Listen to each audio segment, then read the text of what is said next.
Unsure of your dream? Study abroad destination? Clear your doubts. Videsh Consult. Call 9676502888. అందరికీ నమస్కారం. నేను Swaroopa Potlapalli. Welcome to V for women. ఇప్పుడు ఎవరి నోట విన్నా అమెరికా, డొనాల్డ్ ట్రంప్ పేర్లే ఎక్కువగా వినిపిస్తున్నాయి. అమెరికా వెళ్లి సాఫ్ట్వేర్ ఉద్యోగాలు చేసే ఇండియన్స్ చాలా మందే ఉంటారు. కానీ ఆ దేశంలో లా ప్రాక్టీస్ చేసే ఇండియన్స్ చాలా తక్కువ మంది. ఇక ఇమిగ్రేషన్ అటార్నీస్ గా పనిచేసే వాళ్ళు అయితే ఫింగర్ టిప్స్ మీద మనం లెక్క పెట్టవచ్చు. మన తెలంగాణకు చెందిన జనిత కంచర్ల గారు 15 ఏళ్లకు పైబడి అక్కడ ఇమిగ్రేషన్ లాయర్ గా పనిచేస్తున్నారు. ప్రస్తుతం జనిత గారు నాతో పాటు ఉన్నారు. ఆవిడతో మాట్లాడి అమెరికాకు సంబంధించిన ఆ లా సిస్టమ్ కి సంబంధించిన అనేక విషయాలను తెలుసుకుందాం. నమస్తే జనిత గారు. నమస్తే అండి. ఎలా ఉన్నారండి? బాగున్నాను. How are you? బాగున్నానండి నేను కూడా. మీరు యుఎస్ లో ఎక్కడ ఉంటారు? మరి ఎందుకు వచ్చారు ఇండియాకి ఇప్పుడు? నేను యూఎస్లో వర్జీనియాలో ఉంటాను. డీసీ సబర్బ్స్ అనమాట. అండ్ దెన్ వెకేషన్ కోసం వచ్చాను నేను. So family family vacation. అలాగా, ఓకే. అయితే అసలు మీరు అమెరికా ఎందుకు వెళ్ళారు జనిత గారు? నేను ఇక్కడ లా ఎల్ఎల్బి చేస్తూ ఉన్నాను. Then I met my husband. మా హస్బెండ్ కూడా ఈజ్ మై క్లాస్మేట్ అనమాట ఫస్ట్ ఇయర్ లా స్కూల్లో. దెన్ తను యుఎస్ వెళ్ళారు. దెన్ మ్యారేజ్ అయిన తర్వాత నేను కూడా డిపెండెంట్గా వెళ్ళాను ఫస్ట్ యునైటెడ్ స్టేట్స్కి. ఆ తర్వాత F1కి కన్వర్ట్ అయ్యాను. అక్కడ LLM చేశాను, మాస్టర్స్, ఇండియానా యూనివర్సిటీ నుంచి. ఆ తర్వాత న్యూయార్క్ బార్ రాసి న్యూయార్క్ లైసెన్స్ తీసుకున్నాను. తర్వాత ప్రాక్టీస్ స్టార్ట్ చేశాను. అక్కడి జ్యుడిషియరీ సిస్టమ్ ఎలా ఉంటుంది? మనలాగే ఉంటుందా లా సిస్టమ్ అనేది? అంటే జిల్లా కోర్ట్స్, హై కోర్ట్స్, తర్వాత సుప్రీం కోర్ట్ లాగా ఉంటుందా? అక్కడ ఎలా ఉంటుందండి హైరార్కీ? హైరార్కీ సిమిలర్గా ఉంటుంది. ఎస్పెషలీ మనది ఇండియన్ లా వచ్చేసి కామన్ లా బేస్డ్. సో సిమిలర్గా యునైటెడ్ స్టేట్స్ కూడా అంతే కామన్ లా బేస్డ్. బట్ అది చాలా అడ్వాన్స్డ్ అనమాట. చాలా అంటే రూల్స్ అండ్ రెగ్యులేషన్స్, అంటే లయబిలిటీస్ ఎక్కువగా ఉంటాయి. సో అది బాగా advanced. But it's all based on basic rules, common లా కాబట్టి ఇట్ ఈజ్ ఈజియర్ టు అంటే కంపేర్. సో ఇక్కడ ఎలా ఉంటుందో అక్కడ కూడా అలాగే ఉంటుంది. But as I said much more advanced. మీరు ఇప్పుడు ఇమిగ్రేషన్ అటార్నీగా పనిచేస్తున్నారు. ఎందుకు మీరు ఈ సెక్టార్ని ఇటువైపు ఎంచుకున్నారు? నేను ఫస్ట్ లైసెన్సింగ్ చేసిన తర్వాత I started my practice with family law in corporations, trust and wills, and then డిఫరెంట్గా అలా స్టార్ట్ చేశాను. బట్ నేను myself went to that country ఒక ఇమిగ్రెంట్గా. సో డిపెండెంట్గా H4లో వెళ్ళాను. ఆ తర్వాత F1కి కన్వర్ట్ అయ్యాను. సో ఇలా అంటే ఆ ప్రాసెస్లో I thought it gave me lil bit of satisfaction. అంటే ఓకే, నేను ఇందులో ప్రాక్టీస్ చేస్తే ఎలా ఉంటుంది. సో అఫ్కోర్స్ నేను అది స్టార్ట్ చేసిన ఒక ఇయర్ అండ్ హాఫ్ తర్వాత కంప్లీట్గా I focused my practice on immigration. అంటే మీరు being an immigrant, going through the procedural personally, and you want to help the fellow immigrants. So అలా మొదలైంది జర్నీ. అండ్ అలా మొదలుపెట్టి అట్లాగే 15+ years నుంచి ఐఎమ్ ప్రాక్టీసింగ్ ఇమిగ్రేషన్ లా. మీరు ఇండివిజువల్ క్లయింట్స్తో వర్క్ చేస్తుంటారా, లేదంటే ఆర్గనైజేషన్స్, కంపెనీస్తో వర్క్ చేస్తారా? నేను యూజువల్గా బిజినెస్ ఇమిగ్రేషన్ ఎక్కువ ప్రాక్టీస్ చేస్తాను. 80% of my practice is business immigration. అంటే ఇప్పుడు H1Bకి అక్కడికి వస్తారు కదా, వీళ్ళు ఒక కంపెనీ ద్వారా అప్లికేషన్స్ పెట్టుకుంటారు. సో నేను ఆ కంపెనీస్ని రిప్రజెంట్ చేస్తాను. అండ్ అట్లాగే at the same time I also practice family related immigration. అంటే ఫ్యామిలీ లా కాదు, ఇది ఫ్యామిలీ రిలేటెడ్. ఇప్పుడు ఒక సిటిజన్ ఉన్నారనుకోండి, యునైటెడ్ స్టేట్స్ సిటిజన్. ఇప్పుడు ఆ అబ్బాయి ఉంటే ఇక్కడ వచ్చి ఇండియన్ అమ్మాయిని పెళ్లి చేసుకొని అక్కడికి తీసుకురావాలంటే ఆ ప్రొసీజర్, ఆ పేపర్ వర్క్ చేస్తాను, ఫ్యామిలీ బేస్డ్. లేదు సిస్టర్స్ బ్రదర్స్ అక్కడ ఉండి వాళ్ళ సిస్టర్స్ బ్రదర్స్ని స్పాన్సర్ చేయాలి అంటే గ్రీన్ కార్డ్స్కి, లేదు పేరెంట్స్ని స్పాన్సర్ చేయాలి అంటే ఇలా, దట్స్ కాల్డ్ ఫ్యామిలీ, అంటే ఫ్యామిలీ బేస్డ్ ఇమిగ్రేషన్. సో అది కూడా ప్రాక్టీస్ చేస్తాను నేను. అయితే ఇప్పుడు మీరు చెప్పారు కదా, నేను ఫ్యామిలీ లా కూడా ప్రాక్టీస్ చేశాను అని చెప్పి, లేదంటే వైఫ్ అండ్ హస్బెండ్ ఇక్కడికి రావడానికి అవన్నీ కూడా లా పేపర్స్ మీద వర్క్ చేస్తాను అని. ఎప్పుడైనా ఇష్యూస్ ఏమైనా మీ దగ్గరికి వచ్చాయా? అంటే అంతా బాగుంటే అందరూ హ్యాపీ, కానీ ఒక్కోసారి అక్కడికి వెళ్ళిన తర్వాత మన ఇండియన్స్ ముఖ్యంగా అమ్మాయిల్ని ఇబ్బంది పెట్టడం లాంటివి కూడా కొన్ని కేసెస్ మనం వింటూ ఉంటాం. ఇక్కడ ఉన్నప్పుడు వేరుగా ఉంటుంది. అక్కడికి వెళ్ళిన తర్వాత కూడా డౌరీ హెరాస్మెంట్ లాంటి కేసెస్ ఉంటాయి. ఏవైనా మీ దగ్గరకు వచ్చాయా అలాంటివి? అంటే అవి కన్సల్టేషన్స్ చేస్తూ ఉంటాను. యాజ్ ఐ సెడ్, ఎందుకంటే అది ఇప్పుడు state to state law differ అవుతుంది యూఎస్‌లో. ఇప్పుడు న్యూ జెర్సీలో ఉండేవాళ్ళు వర్జీనియా అటార్నీ రిప్రజెంట్ చేయలేరు. ఎందుకంటే అది ఫ్యామిలీ లా అవుతుంది. సో నేను ఇమిగ్రేషన్ అంటే it's a federal law. So through out all స్టేట్స్‌లో ప్రాక్టీస్ చేసుకోవచ్చు. బట్ ఫ్యామిలీ లా కానివ్వండి, మీకు రియల్ ఎస్టేట్ కానివ్వండి, ఇంకా ఏదైనా కాంట్రాక్ట్స్, ఇట్లా స్టేట్ టు స్టేట్ డిఫర్ అవుతుంది లా. సో అందుకని అంటే వచ్చినప్పుడు ప్రొసీజరల్‌గా కొంత కన్సల్టేషన్ చేస్తాము. But I don't practice that side of the law. అంటే వాళ్ళని డివోర్స్‌లో కానీ ఇట్లా రిప్రజెంట్ చేసేది. But I practice families immigration side of it. అంటే ఇప్పుడు ఒక అమ్మాయి going through divorce. So let's say husband ఇమ్మీడియేట్‌గా డివోర్స్ ఇయ్యాలి అని అన్నప్పుడు ఈ అమ్మాయి H4 మీద ఉంది. అండ్ అమ్మాయి చేంజ్ ఆఫ్ స్టేటస్ చేయాలనుకుంది. నేను చదువుకోవాలనుకుంటుంది. వెనక్కి రావాలని తనకి ఇష్టం లేదు. ఒకవేళ ఇంకా కంటిన్యూ చేయాలనుకుంటుంది చదువు అక్కడే ఉండి. సో జడ్జ్‌కి ఏంటి అనంటే యూ హ్యావ్ టు, అంటే వాళ్ళకి ఇమిగ్రేషన్ మీద నాలెడ్జ్ ఉండే అవకాశం లేదు. సో అప్పుడు జడ్జ్‌కి చెప్పాలి మనం. అంటే ఈ అమ్మాయికి ఇమ్మీడియేట్‌గా వేరే స్టేటస్‌కి వెళ్ళాలి అంటే కొంత టైం పడుతుంది. ఆలోగా if you can educate through the family lawyer that, అంటే కొన్ని రోజులు డివోర్స్ ఫైనలైజ్ చేయకుండా ఆపితే దే కెన్ అంటే సెటిల్ అయ్యి వేరే స్టేటస్‌కి చేంజ్ అయ్యి ఆ అమ్మాయి ఆ స్టేటస్‌కి వెళ్ళిపోయిన తర్వాత then final degree of divorce grant చేయొచ్చు అని. సో వాళ్ళకి ఫ్యామిలీ లా కోర్ట్స్‌కి ఇమిగ్రేషన్ మీద మెమరాండమ్స్ రాస్తాను నేను. అంటే ఎట్ ద రిక్వెస్ట్ ఆఫ్ ఆ ఫ్యామిలీ లాయర్ అడిగినప్పుడు ఆ రూల్ బేస్ మీద మెమరాండమ్స్ రాస్తాను. Especially this is for New York. So memorandums రాసినప్పుడు వాళ్ళు యాక్సెప్ట్ చేస్తారు. అండ్ ఆ చేంజ్ ఆఫ్ స్టేటస్, ఆ అమ్మాయి చేంజ్ ఆఫ్ స్టేటస్ అయ్యే వరకు కొంత హోల్డ్ చేస్తారనమాట దాన్ని. అండ్ తనకి ఇండివిజువల్‌గా స్టేటస్ వచ్చినప్పుడు దెన్ డిగ్రీ గ్రాంట్ చేస్తారు. జనిత గారు, మీరు ఇప్పుడు అటార్నీగా పనిచేస్తున్నారు. ఇమిగ్రేషన్ అటార్నీ అంటే ఇమిగ్రేషన్ లాయర్‌గా పనిచేస్తున్నారు. నాట్ ఓన్లీ ఇండియన్స్, వేరు వేరు కంట్రీస్ వాళ్ళ కోసం కూడా వర్క్ చేస్తారు కదా మీరు. అంటే మీరు కంపెనీస్‌తో వర్క్ చేస్తున్నారు. యాహ్! Of course. అంటే ఇమిగ్రేషన్ లా అంటే ఐ రిప్రజెంట్ ఎనీబడీ. అంటే అక్కడికి యునైటెడ్ స్టేట్స్‌కి వచ్చే ఇమిగ్రెంట్స్ ఫ్రమ్ డిఫరెంట్ కంట్రీస్‌ని రిప్రజెంట్ చేస్తాను. సో మా దగ్గరికి ఎవరు వచ్చినా కూడా వి వాంట్ టు, అంటే మాకు పలానా కావాలి అని అన్నప్పుడు అది మా ఫ్రేమ్‌వర్క్‌లో ఉంటే డెఫినిట్‌గా వి విల్ రిప్రజెంట్.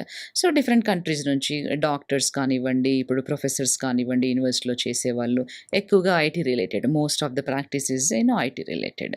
సో అలా అండ్ తర్వాత కొంతమందికి, అంటే ఇప్పుడు మన తెలుగు దగ్గర నుంచి ఒక very well known director and producer, అంటే I don't want to say the name, చాలా వెరీ వెల్ ఎస్టాబ్లిష్డ్ వాళ్ళకి ఓవన్స్ చేశాను నేను. అంటే ఓవన్ అంటే ఎక్స్ట్రాడినరీ అబిలిటీ అనమాట. వీళ్ళు అక్కడికి అమెరికాకి వచ్చి ఒక మూవీ తీయాలనుకున్నారు. మూవీ తీయాలనుకున్నప్పుడు ఏంటి అంటే జస్ట్ రెగ్యులర్‌గా కాకుండా ఎక్స్ట్రాడినరీ అబిలిటీ ఉంది వీళ్ళకి అని ఆ ఓవన్స్ ద్వారా దెన్ వాళ్ళు అక్కడికి వచ్చి మూవీ చేసి మళ్ళీ వెనక్కి వచ్చారు. So director, producer and executive producer. So వాళ్ళకి అలా. మనం ఎక్కడికి వెళ్ళినా ముందు మన వాళ్ళు ఎవరున్నారు, ముఖ్యంగా ఫస్ట్ ఇండియన్స్ చూసుకుంటాం, తర్వాత తెలుగు వాళ్ళు చూసుకుంటాం, ఆ తర్వాత తెలంగాణ, ఏపీ అని ఇలా చూసుకుంటూ ఉంటాం కదా. మీరు ఒక తెలుగు లాయర్, మీ దగ్గరికి మన తెలుగు క్లయింట్స్ వస్తూ ఉంటారా ఎక్కువగా? చాలా మంది. ఎలాంటి వస్తారు. ఇష్యూస్‌తో వస్తూ ఉంటారు? అంటే ఎక్కువగా బిజినెస్ ఇమిగ్రేషన్ రిలేటెడే. నేను తెలుగు కంపెనీస్‌ని కూడా చాలానే రిప్రజెంట్ చేస్తాను అండ్ ఇండియన్ కంపెనీస్‌ని.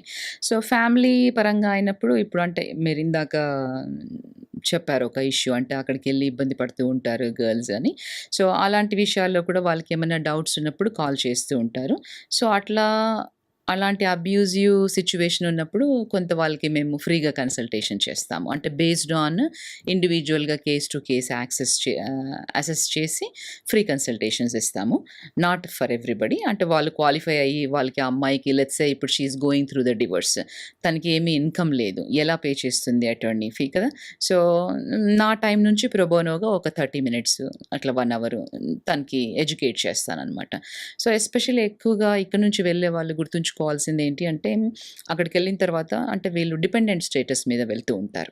అంటే అబ్బాయి కానివ్వండి, అమ్మాయి కానివ్వండి, డిపెండెంట్ స్టేటస్ మీద వెళ్ళేవాళ్ళు మేక్ ష్యూర్ ఎక్కువగా అంటే ప్రిన్సిపల్ ఇమిగ్రెంట్ ఎవరైతే H1B మీద ఉన్నారో ఆ డాక్యుమెంట్స్‌కి మీకు యాక్సెస్ ఉండాలి. మంత్లీ పే స్టబ్స్ అవన్నీ. అండ్ దెన్ ఎక్కడ వర్క్ చేస్తున్నాడు, ఏంటి, what kind of work he does. And then బేసిక్‌గా అంటే మీరు ఫైనాన్షియల్‌గా కూడా అంటే ఇన్వాల్వ్ అవుతే బావుంటుంది. అంటే where he or she is investing ఇలాంటి వాటిల్లో. సో, దట్ వే ఏంటి అంటే మీకు ఫస్ట్ హ్యాండ్ ఇన్ఫర్మేషన్ ఉంటుంది. ఇన్ ఎనీ కేస్ ఏదన్నా అన్‌ఫోర్సీన్ సర్కమ్‌స్టాన్సెస్ హ్యాపెన్ అయినప్పుడు అట్‌లీస్ట్ మీరు సర్వైవ్ అవ్వగలుగుతారు కొంత ఇన్ఫర్మేషన్‌తో. జనీత గారు, మీరిప్పుడు మోర్ దాన్ 15 ఇయర్స్ నుంచి యూఎస్‌లో లాయర్‌గా ప్రాక్టీస్ చేస్తున్నారు కదా! మీ దగ్గరికి ఎప్పుడైనా టఫెస్ట్ ఛాలెంజింగ్ కేస్ వచ్చిందా? ఇది చేయలేము అన్నదాన్ని మీరు సక్సెస్ చేసిన కేస్ ఏదైనా ఉందా? సాటిస్ఫాక్షన్ ఇచ్చేది ఒకటి ఉంటుంది కదా! అంటే అలా ఇమిగ్రేషన్‌లో చాలానే ఉంటాయి. ఎస్పెషల్లీ అంటే ఈ కేసు హైలీ అన్‌లైక్లీ ఇది అప్రూవ్ అవ్వదు. అంటే ఎందుకంటే బేసిక్‌గా అది అనలైజ్ చేసి చెప్పినప్పుడు వాళ్ళకి they want to take the risk companies. Okay. Still we want to move forward ఒకసారి చేసి చూద్దాము. అంటే instead of they leaving the country. ఎందుకంటే అది డినై అయినప్పుడు లేదు అన్నప్పుడు వాళ్ళు they have to leave the country.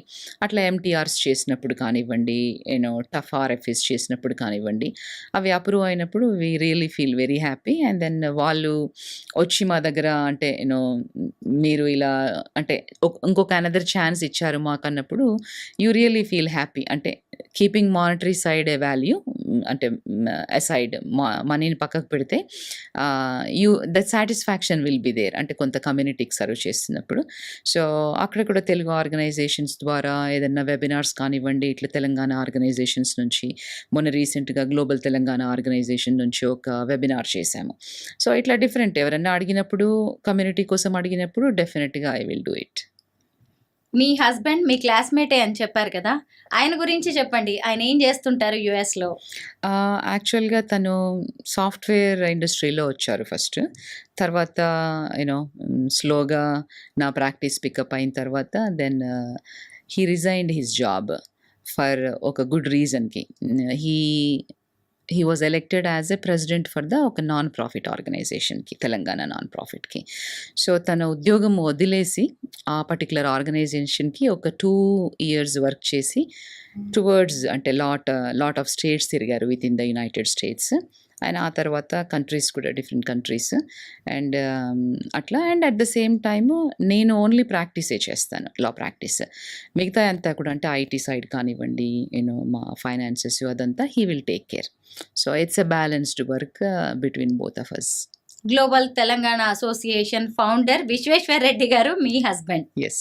రీసెంట్‌గా ఆయన నా ఇంటర్వ్యూకి కూడా వచ్చారండి. ఆయన చాలా మంచి క్లారిఫికేషన్ ఇచ్చారు. డొనాల్డ్ ట్రంప్ తీసుకుంటున్న డెసిషన్స్ గురించి చాలా మందికి నిజంగా ఈ టైంలో మీ కపుల్ ఇలా ఇండియా రావడం ఇమిగ్రేషన్‌కి సంబంధించి గానీ, ట్రంప్ డెసిషన్స్‌కి సంబంధించి అందరిని ఎడ్యుకేట్ చేయడం అనేది ఈ రోజుల్లో చాలా ఉపయోగపడే అంశం కూడా.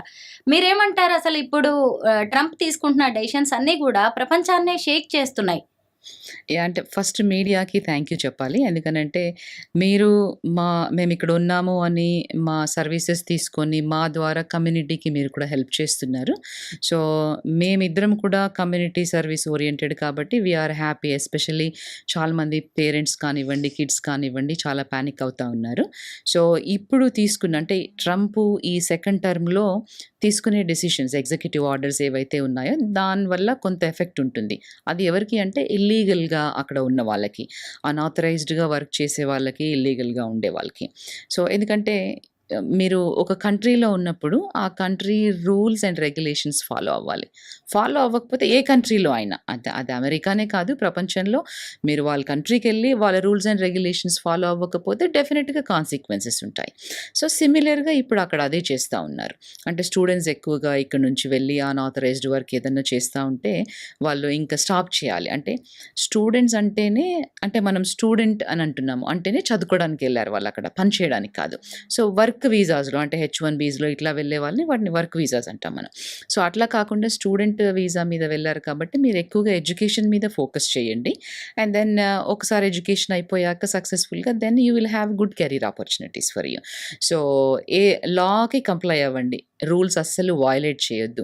అండ్ దెన్ ఇక్కడ ఉండి మీ పేరెంట్స్ చాలా టెన్షన్ పడుతూ ఉంటారు. మా అబ్బాయి కానీ, మా అమ్మాయి కానీ ఎలా ఉన్నారు? చాలామంది ఈ మధ్యలో నన్ను కామన్‌గా ఒక క్వెషన్ అడుగుతున్నారు. మా వాళ్ళ వాళ్ళు అక్కడ ఉన్నారు ఇలా వాళ్ళందరూ వెనక్కి వచ్చేస్తారా అని.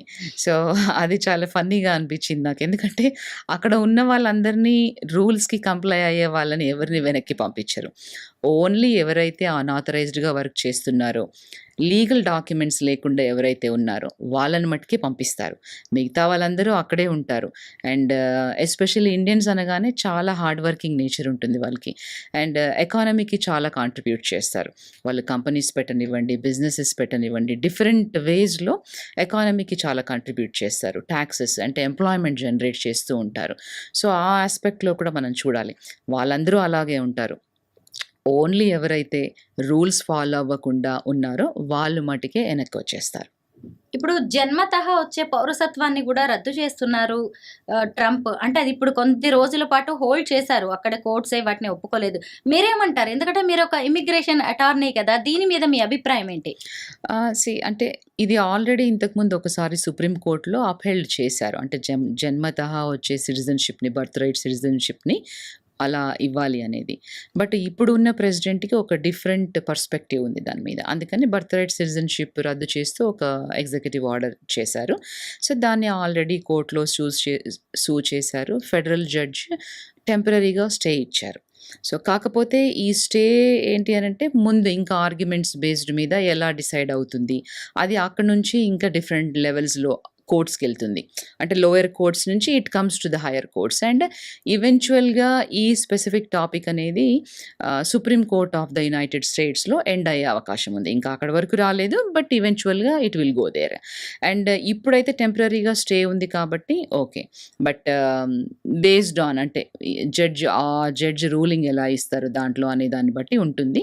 బట్ ఒక్కవేళ ఇది నిజమైతే అంటే లేదు బర్త్ రైట్ సిటిజన్షిప్ మేము ఎండ్ చేస్తున్నాము అనేది అంటే పాసిబిలిటీ చాలా తక్కువనే. బట్ ఇన్ ఎనీ కేస్ ఒకవేళ అది కనుక అంటే అప్లికబుల్ అవుతే మన వాళ్ళు ఎక్కువగా ఎఫెక్ట్ అవుతారు. ఎవరు అంటే ఇప్పుడు వర్క్ వీసాల్లో వెళ్ళే వాళ్ళు, అంటే వీళ్ళు ఒక జనరేషన్ సాక్రిఫైస్ చేసి అక్కడికి వెళ్ళి అంటే అక్కడ కిడ్స్ పుడితే వాళ్ళకి సిటిజన్షిప్ వస్తుంది, వాళ్ళకి లైఫ్ బాగుంటుంది అనే దానిలో ఆలోచిస్తాం. అంటే పేరెంట్స్ లైఫ్ సాక్రిఫైస్ చేసి ఇక్కడ ఉన్న ఫ్రెండ్స్ని, పేరెంట్స్ని, కంఫర్ట్స్ని అన్నీ వదిలేసి ఇంకొక కంట్రీకి వెళ్ళి you are starting from scratch. అంటే ఏమీ లేకుండా వెళ్తాము అక్కడికి. ఏమీ లేకుండా ఇన్ ద సెన్స్ ఒక గోల్తో వెళ్తాము, ఒక చిన్నగా. Then you slowly start establishing. అంటే it takes many years to establish. So ఇట్లా స్లోగా వెళ్ళి అక్కడే కిడ్స్ ఉండి వాళ్ళకి ఒక బెటర్ లైఫ్ ఇవ్వడం కోసం ఆలోచిస్తూ ఉంటారు పేరెంట్స్ ఆల్వేస్. సో అక్కడే పుడితే గాన ఇప్పుడు కిడ్స్ ఒకవేళ ఇది ఇంప్లిమెంట్ అవుతే, chances are highly unlikely, but ఒకవేళ ఇంప్లిమెంట్ అవుతే గాన వీళ్ళకంటే పేరెంట్స్కి ఏ స్టేటస్ ఉందో అదే ఇచ్చే అవకాశం ఉంటుంది. ఇప్పుడు ఫర్ ఎగ్జాంపుల్ యూకే కానివ్వండి, మీరు ఈ సౌదీ కంట్రీస్ చూసినా కూడా అక్కడ అంటే ఇండియన్ సిటిజన్ పేరెంట్స్కి పుట్టినా కూడా వాళ్ళకి అక్కడ ఆటోమేటిక్గా సిటిజన్షిప్ ఏమీ వచ్చేది. ఇండియన్ సిటిజన్షిప్పే ఉంటుంది, ఇండియన్ పాస్పోర్టే వస్తుంది అక్కడ పుట్టినా కూడా. సో అలాగే ఇది ఇంకొక నేషన్ అని అనుకోవచ్చు. కాకపోతే ఎక్కడ బాధ అనిపిస్తుంది అంటే అమెరికా అనగానే ఆ కంట్రీ మొత్తం కూడా ఇమిగ్రెంట్స్తో బిల్డ్ అయింది కదా. సో ఇలా ఇమిగ్రేషన్కే చెక్ పెట్టడము, ఇట్స్ బర్త్ రైట్ సిటిజన్షిప్కి కొంచెం బాధగా అనిపిస్తుంది. But again if supreme court అంటే కోర్ట్స్ ఒకవేళ అప్హెల్డ్ చేసి మేము ఫస్ట్ బర్త్ రైట్ సిటిజన్షిప్ వేరే రకానికి ఇంట్రడ్యూస్ చేశాము, దీనికి కాదు అని అన్నప్పుడు అందరూ ఫాలో అవ్వాల్సి వస్తుంది. ఎందుకంటే సుప్రీం కోర్టు తీర్పు అనేది it's a law of the land, constitution లాగా. సో మనం వెయిట్ చేసి చూడాలి అది ఎలా అవుతుంది. మీరు, విశ్వేశ్వర్ రెడ్డి గారు ఇద్దరు కూడా గ్రీన్ కార్డ్ హోల్డర్సా? నేను it's a very personal question, but ఎందుకంటే ఇప్పుడు దీని మీద డిపెండ్ అయ్యే ఇప్పుడు మిగతా వాళ్ళకు కూడా ఒక అవేర్నెస్ రావచ్చు, ఛాన్స్ ఉంది. నేను ఐఎమ్ యుఎస్ సిటిజన్, మా husband is a green card holder.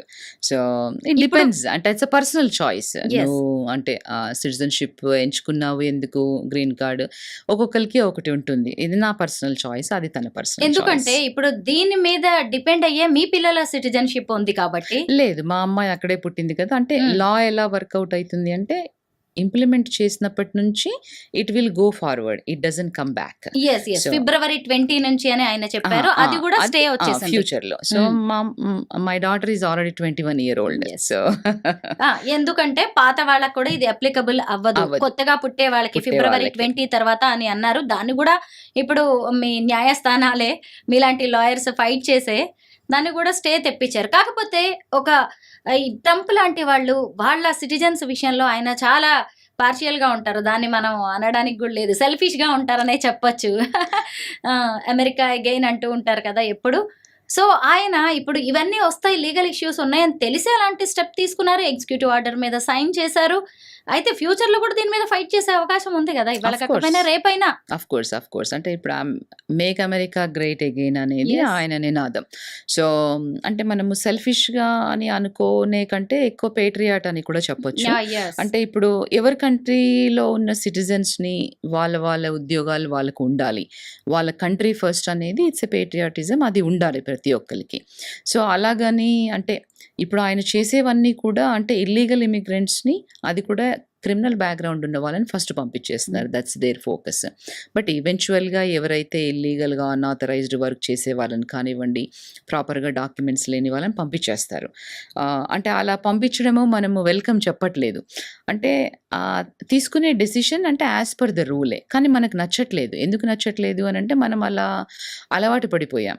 అంటే ఇప్పుడు కొంతమంది స్టూడెంట్స్ని తీసుకోండి, స్టూడెంట్స్ అనే కాదు, ఇక్కడ నుంచి B2లో వెళ్ళి విజిటర్స్ వీసా మీద ఉండి అక్కడే స్టే బ్యాక్ అయ్యి అన్ఆథరైజ్డ్ వర్క్ చేసే వాళ్ళు కూడా చాలామంది ఉంటారు. ఇది గవర్నమెంట్కి కూడా తెలుసు, వాళ్ళ స్టాటిస్టిక్స్లో తెలుసు, వాళ్ళకి నంబర్ ఉంటుంది, ఒక పర్టికులర్ నంబర్, ఇంతమంది అన్ఆథరైజ్డ్గా ఉన్నారని వాళ్ళకి తెలుసు.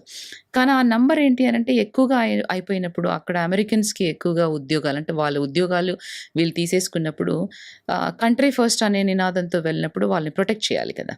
సో అంటే ఈ assumed that president role to country better again అనేది, అంటే వాళ్ళ పరంగా చూస్తే మనం ఇమిగ్రెంట్స్ అయిన శాతం చాలా తక్కువ. But of course country is built up on all immigrants. So it depends, అది ఆయన పర్సనల్ చాయిస్. అంటే అప్పుడు ఫస్ట్ టర్మ్లో అలాగే అన్నారు, మధ్యలో ఉన్న 4 years అలాగే, ఇప్పుడు అదే నినాదంతోనే వచ్చారు, గెలిచారు. అండ్ అట్లా ఓటింగ్ కూడా జరిగింది. అంటే పీపుల్ కూడా అదే కోరుకుంటున్నారు అనేది మనం అర్థం చేసుకోవాలి. జనిత గారు, ఇప్పుడు మన దగ్గర నుంచి వెళ్ళే వాళ్ళు ఎక్కువ మంది కూడా ఇండియన్ సాఫ్ట్వేర్ జాబ్స్ ఎక్కువ చేస్తూ ఉంటారు. మీలాగా లా ఫీల్డ్లోకి వచ్చే వాళ్ళు చాలా తక్కువ మంది. మీకు తెలిసిన తెలుగు వాళ్ళు ఎవరున్నారు ఇలా అటార్నీస్గా ప్రాక్టీస్ చేస్తున్న వాళ్ళు? ఉన్నారు, తెలుగు వాళ్ళు ఉన్నారు, మనం ఫింగర్ టిప్స్ మీద. ఇండియన్స్ ఉన్నారు చాలామంది, బట్ తెలుగు వాళ్ళని ఫింగర్ టిప్స్ మీద లెక్క పెట్టొచ్చు ఉన్నారు. సో అండ్ మాకు కాన్ఫరెన్సెస్ అవి అయినప్పుడు meet each other, happy to acknowledge each other. అయితే ఇప్పుడు జరుగుతున్నవన్నీ కూడా కొంత మన ఇండియన్స్ని భయపెట్టేలాగే ఉన్నాయి. అసలు అమెరికా రావాలంటే కూడా ఏమో రేపు ఎలా ఉంటుందో అని ఆలోచించుకోవాల్సి వస్తుంది. మీరేం చెప్తారు కొత్తగా US వచ్చే వాళ్ళకి? ఏమీ భయపడాల్సిన పని లేదండి. అంటే ఇప్పుడు మనము మీడియా కూడా చాలా రోల్ ప్లే చేస్తుంది దీంట్లో. అండ్ చాలామంది ఉన్నది వాస్తవాలు చెప్తున్నారు, కొంత మీడియా ఏమో లేనిది ఉన్నట్టుగా చెప్పడం వల్ల ఎస్పెషల్లీ పేరెంట్స్ చాలా ప్యానిక్ అవుతున్నారు. అక్కడ ఉన్న స్టూడెంట్స్ పర్వాలేదు, బాగానే ఉన్నారు, బట్ ప్యానిక్ అవ్వాల్సిన పని ఏమీ లేదు. మీరు ఎంచుకున్న దానికోసం, గోల్ కోసము మీరు ప్రాపర్గా రూల్స్ ఫాలో అయ్యి ఆ కంట్రీ లాస్కి కంప్లై అయి ఉంటే చాలా బ్రైట్ ఫ్యూచర్ ఉంటుంది. ఇప్పుడు నేను కూడా ఒక ఇమిగ్రెంట్ లాగా వెళ్ళాను, సో చదువుకున్నాను, తర్వాత నా ఓన్ ప్రాక్టీస్ స్టార్ట్ చేశాను. సో అంటే అది టైం పడుతుంది, కానీ మీ గోల్ మాత్రం మీరు రీచ్ అవుతారు. అండ్ వండర్ఫుల్ లైఫ్ ఉంటుంది రూల్స్కి కంప్లై అవుతే కనుక. సో అంటే మీరు wrong side of the coin కాకుండా right side of the coin చూడండి, పాజిటివ్గా చూడండి. ఎస్పెషల్లీ పేరెంట్స్ కూడా, అంటే పేరెంట్స్ పర్స్పెక్టివ్ కూడా కొంత చేంజ్ అవ్వాలి. అంటే మా అబ్బాయి అక్కడికి వెళ్ళి అక్కడే పనిచేస్తూ అక్కడే ట్యూషన్ ఫీజు కట్టేసుకుంటాడు, వాళ్ళే కట్టేస్తారు అనేది అది తప్పు. పేరెంట్స్ కూడా రియలైజ్ అవ్వాలి అది. అంటే మీకు అక్కడికి పంపించి వాళ్ళని చదివించే స్తోమత ఉంటే పంపించండి, లేదు అంటే వాళ్ళు ఇలా పార్ట్ టైమ్స్ జాబ్ చేసి రాంగ్ చాయిస్ యూటిలైజ్ చేసుకొని, అంటే రాంగ్ ఛానల్స్ యూటిలైజ్ చేసుకొని వాళ్ళే ప్రాబ్లంలో పడతారు. ఎందుకంటే ఆల్రెడీ ఇక్కడ ఒక 4 years ఇంజనీరింగ్ అవి చేసి ఉంటారు, కష్టపడి ఉంటారు దానికి, రైట్? ఆ 4-year డిగ్రీ చేస్తే వాళ్ళకి ఒక జాబ్ కూడా ఇక్కడ వస్తుంది. అది కాదని ఇంకా ఫర్దర్ స్టడీస్కి వెళ్ళాలి అనుకుంటున్నారు అంటే స్టూడెంట్స్ గోల్ ఓరియంటెడ్గానే ఉంటారు. అలా అని అందరూ అలా ఉన్నారు అని చెప్పలేము. సో ఇట్స్ ఎ కేటగిరికల్గా, అంటే పర్సనల్ చాయిస్. కొంతమంది మటుకు చాలా అంటే మంచి జీపీఏతో గ్రాడ్యుయేట్ అవుతారు, మంచి జాబ్స్లో సెటిల్ అవుతారు, బ్రైట్ ఫ్యూచర్ ఉంటుంది. సో కొంతమంది మటుకు అది మీట్ అవ్వలేకపోయినప్పుడు సో ఇలా సైడ్ ట్రాక్ అయ్యి పార్ట్ టైమ్గా చేసుకొని అన్ఆథరైజ్డ్గా తర్వాత డాక్యుమెంట్స్ ఏమీ లేకుండా ఇల్లీగల్ అయిపోవడము అది. సో పేరెంట్స్ కూడా అప్పుడప్పుడు మాట్లాడుతూ ఉండాలి, పిల్లలతో. సో, వాళ్ళకి మీరు కూడా చెప్పాలి. ఎందుకంటే పేరెంట్స్ మాట అందరూ వింటారు. పిల్లలందరూ వింటారు కాబట్టి తప్పకుండా మీరు రోల్ ప్లే చేసి చెప్పండి. అంటే ఇక్కడ కూడా బానే ఉన్నాయి ఇండియాలో కూడా. అంటే అన్ని రిసోర్సెస్ ఇప్పుడు మంచి ఇన్‌స్టిట్యూషన్స్ ఉన్నాయి. మంచి రిసర్చ్ ఇన్‌స్టిట్యూషన్స్ కూడా ఉన్నాయి. కాపోతే అక్కడికి అమెరికాకే వెళ్ళాలి అని అనుకుంటే మటుకు ఫైనాన్షియల్‌గా అంటే మీ పేరెంట్స్ సపోర్ట్ చేస్తారా? మీరు లోన్స్ ద్వారా తీసుకుంటారా? ఆ మనీనే యుటిలైజ్ చేయండి మీరు చదువుకోవడానికి. అక్కడ వర్క్ ఆథరైజేషన్ లేకుండా ఫుల్ టైమ్‌గా మీరు చదువుతూ వేరే బయట పని చేయొద్దు. సో, ఫుల్ టైమ్ స్టూడెంట్‌కి యూజువల్‌గా 20 అవర్స్ పార్ట్ టైమ్ అనేది క్యాంపస్‌లో వర్క్ చేసుకోవచ్చు. సో, అలా క్యాంపస్‌లో చేసుకోండి. But not outside. Don't violate any rules. Comply అవ్వండి 100% ఇమిగ్రేషన్ రూల్స్‌కి. అప్పుడు then you will really see a very bright future. Janitha గారు, ఏ కంట్రీకైనా ఏ సొసైటీకైనా స్ట్రాంగ్ విమెన్ చాలా అవసరం. మీరిప్పుడు యుఎస్లో చాలా కాలంగా ఉంటూ అనేక దేశాలకు చెందిన మహిళల్ని చూస్తున్నారు. అక్కడి ఫారిన్ విమెన్‌కి మన ఇండియన్ విమెన్‌కి తేడా ఏంటి? ఇప్పుడు ఈ జనరేషన్‌కి పెద్దగా తేడా లేదండి. అంటే మేబీ ఒకప్పుడు ఒక 40, 50 ఇయర్స్ బ్యాక్ వెళ్ళినప్పుడు ఉండేదేమో. బట్ ఇప్పుడు అందరూ చదువుకుంటున్నారు. అమ్మాయిలు ఇక్కడ కూడా ఈక్వల్‌గా హార్డ్ వర్క్ చేస్తున్నారు. అక్కడ కూడా అంతే. పొద్దున లేసినప్పటి నుంచి పరిగెత్తడం. అంటే వాళ్ళు వర్క్ మేనేజ్ చేస్తున్నారు, ఫ్యామిలీ మేనేజ్ చేస్తున్నారు అండ్ కిడ్స్‌ని అన్ని యాక్టివిటీస్‌లో. So, they are balancing very good. And ఇక్కడ ఎస్పెషల్లీ హెల్ప్ ఉంటుంది బాగా. అంటే ఇప్పుడు పేరెంట్స్ కానివ్వండి, ఇన్‌లాస్ కానివ్వండి, లేదు మెయిడ్స్ బాగా హెల్ప్ అవైలబుల్ ఉంటుంది కాబట్టి దట్ ఈస్ అనదర్ రీజన్. అక్కడ కొంచెం హెల్ప్ తక్కువ. తక్కువ ఇన్ ద సెన్స్ అంటే యూ హ్యావ్ టు అంటే ఒక కేర్‌ఫుల్‌గా డెసిషన్ మేక్ చేయాల్సి ఉంటుంది. So, but I don't see any big difference. So, ఈక్వల్‌గా అంటే ఈ జనరేషన్‌తో మాట్లాడుతున్నాను నేను. సో, ఈ generation kids they have clarity.